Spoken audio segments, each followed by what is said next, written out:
That is the new Lotus SUV, the first SUV they've built in their 74-year history. Now you can see it, but I can't. I haven't seen it yet. I haven't even seen any photos. So you're going to get my honest reaction to this car. So come on, let's do it. Ah, this is interesting. It's not quite what I was expecting. It's a bit lower, very aggressive at the front. Sort of reminds me a bit of a Lamborghini Urus, but even more futuristic. Is this a concept or a production car? Production car. That's actually going into production like that? Let's have a look at the back. It's pretty swoopy, isn't it? Oh, I like this. I'm a bit of a fan of a light bar, and this has got one serious light bar. This reminds me of the Avaya.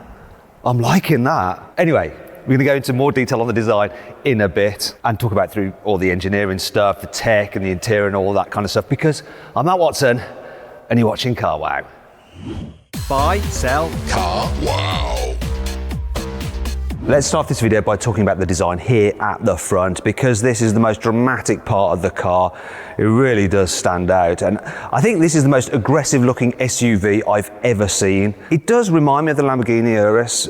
It's the big mouth, I think. However, a lot of the vents on the Lamborghini Urus, they're just for cooling that big engine. This doesn't have an engine, it's electric. And so the vents actually do other things. For instance, in fact, I need a stick, don't I, for illustrating the vents, none of which are fake. Look, so you've got these vents here in the bonnet. Now these help the air flow through the car, and that reduces the drag. It means that they can make this car look stylish without having to look like some kind of just like egg shape like certain other electric SUVs.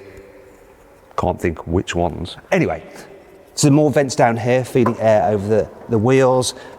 Down here as well, you might have just seen those opening, those vents. They'll only open when the battery needs cooling. And then we've got carbon fiber here and here. This is an upgrade, so this won't come as standard. Another thing that won't come as standard, blue hue to the lights, not allowed that. But the light design will be the same with the daytime running lights on the top, then the main headlights down below there. Oh, it's mega. Here at the side, the car will come as standard with 21-inch alloy wheels, but you can upgrade to 22s or these 23s, which apparently are aero wheels, even though they look cool. Look, these little blades here help reduce drag. Another thing to note, poppy outy door handles. There we go. Now, you might like the light in them there, but that's not gonna make it to the final car that you'll be able to buy. They go away again when you step away from the car like that, so it keeps it nice and flush. Speaking of flush, there are some nice creases in the doors and over the side of the vehicle, and you can see there's got a sloping roof line as well. I don't think the side is quite as dramatic as the front, but that's harder to do. However, there is still an aero theme going on, so you've got big vent there, which is a bit more dramatic. And there's something else here that's really cool that I didn't notice at first. There's even a vent here. Look, I'm not going to put my stick of truth all the way in there because I might lose it, but that is quite unusual. Round the back there is more cool aero, such as the Avaya inspired ducts there, which I've already mentioned, and look, you can see the rear tyres through there. Then there's these cool little winglets instead of a full length roof spoiler. Reminds me of something off an old Formula One car, but you might be thinking that might not provide enough aero, but don't worry, look, we have a pop-up rear spoiler which is deployed when you're going above a certain speed. Then it goes away again to keep the whole back looking nice and flush. Now I've spotted something down here. This rear diffuser, which is made in optional carbon fibre, seems to have a fake vent in it here. Is this just for show? Well, actually no, because the angle of it's been designed specifically to blend in with the car's flat floor to reduce drag, so it does actually work. So I'll give Lotus a pass on that, which means I don't need the stick of truth anymore.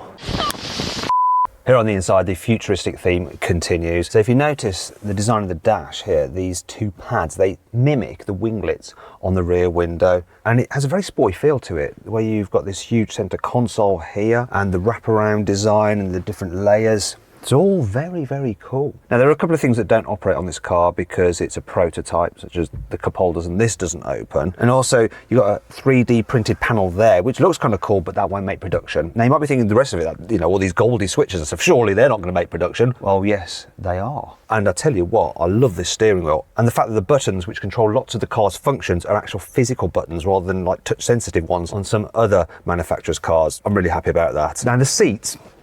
So the design of them, how they look, are production ready. However, the actual foam that they've used in them, because it's a prototype, is rather firm. So it's not very comfy to sit in this chair, but it will be much better on the production car, trust me. Another thing that you should trust me about is the materials. They feel lovely. Oh yeah, so this is made out of wool, and then we've got some other man-made materials here which are like Alcantara, but not Alcantara, because then you have to pay the people who've made Alcantara a lot of money. Oh, there's this as well. If you look here, you've got carbon fibre panels here. Now this is optional, but it's not carbon fibre as you know it. There's no actual weave to it. It's actually recycled carbon fibre, and it looks cool in its own way, in a sort of like organic-y kind of design. Oh yeah. Now, as well as organic features and stuff like that, you've got tech. This is your main infotainment screen here, where you can control lots of the car's functions, sat nav, and of course the ambient lighting, of which there are many different colours to choose from. It's going for a yellow, and it angles towards you, the screen does, when you want to use it. Why does it do that? It's just a bit of theatre, really.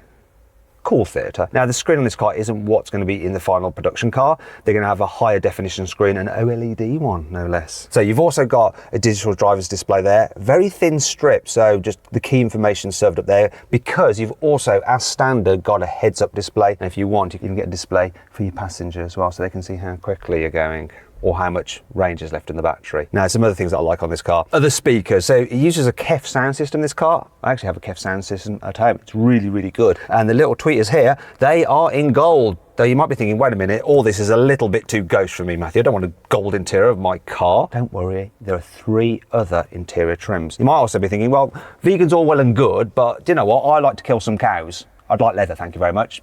You can get a leather interior with this as well.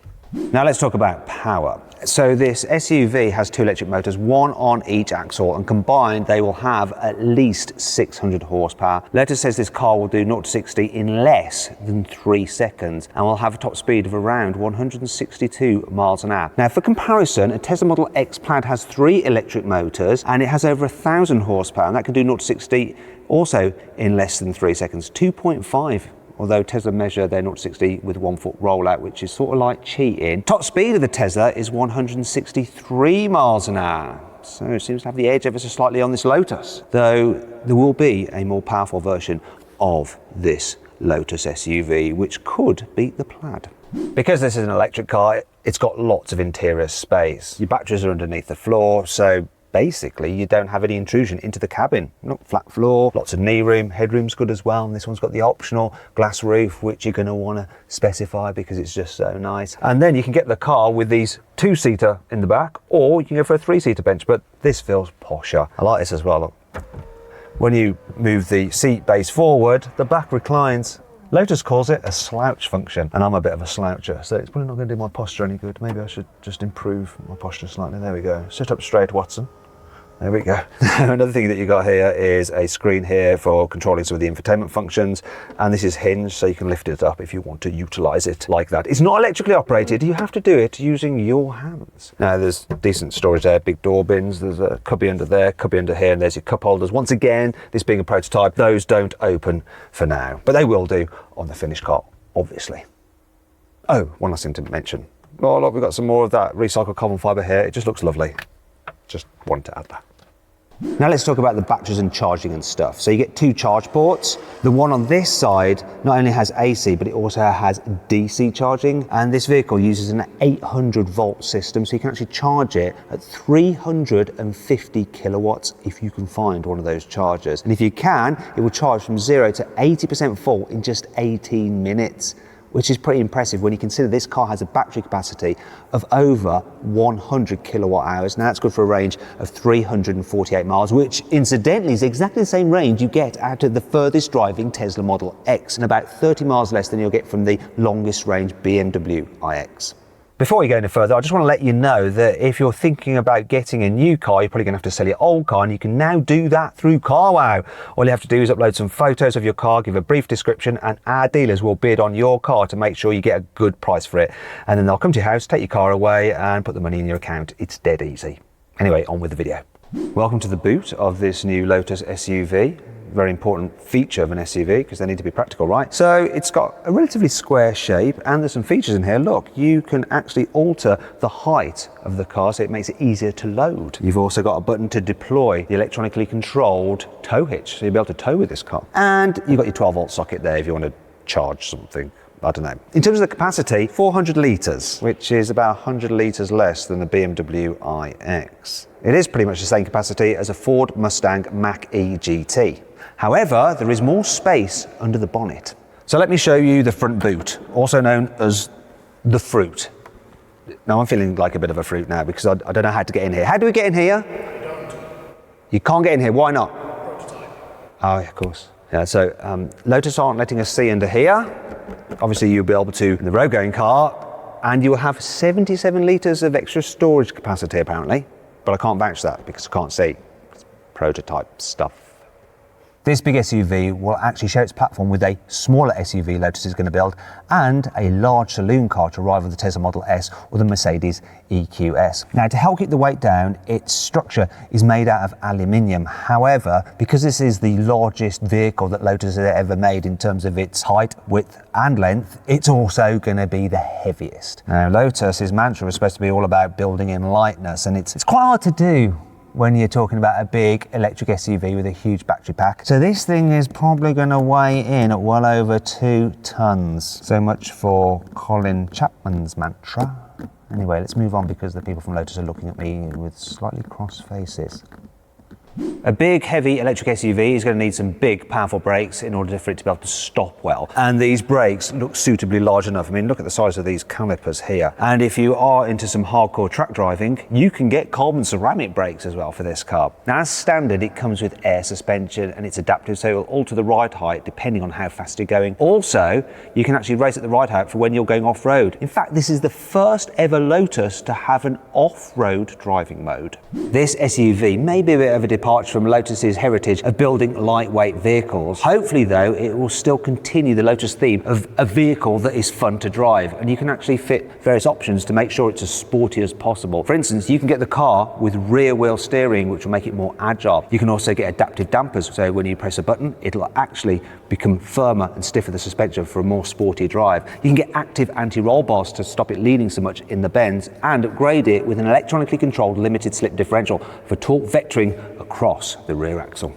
Now, once you're done having fun on a twisty road and you can't be bothered to drive anymore, then this car can take the strain because it's got level 4 autonomy. That means that as well as the usual driving on a motorway, it can actually drive itself in certain designated areas. The idea being that you can just pull up at the shops, it'll go park itself and then come back for you when you need to get back in the car. Now, in order to do that, it has something called LiDAR, which is basically radars using lasers, so infinitely cooler. The trouble with LiDAR systems is that the actual sensors look a bit ugly, and that's why Lotus has hidden them until they're needed, and they pop out like that. And it's a good job they're hidden until needed, because the one up there makes the car look a bit like a London taxi. Now, another feature this car has is lots of cameras around it, so you've got various 360-degree cameras here and here, so they are used when the car's manoeuvring itself, but also you can actually then get a 360-degree view round the car so that you don't curb the wheels. Now, you probably noticed these, I haven't mentioned them yet, but they are cameras instead of door mirrors, a bit like on an Audi e-tron, and a bit like on that car,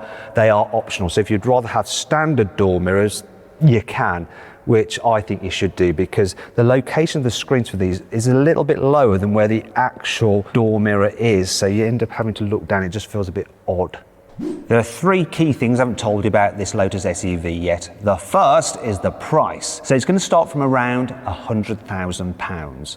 The second, sorry, I'm not meaning to swear at you, is the on-sale date. So it'll go on sale in 2023. And the third is the name.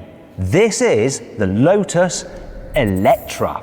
Now, not Electra, Eletre. Spelled E-L-E-T-R-E. And according to Lotus, that is the Hungarian for coming to life. Though I actually put it into Google Translate, and in Portuguese, Eletre means electric, which surely is just far more relevant.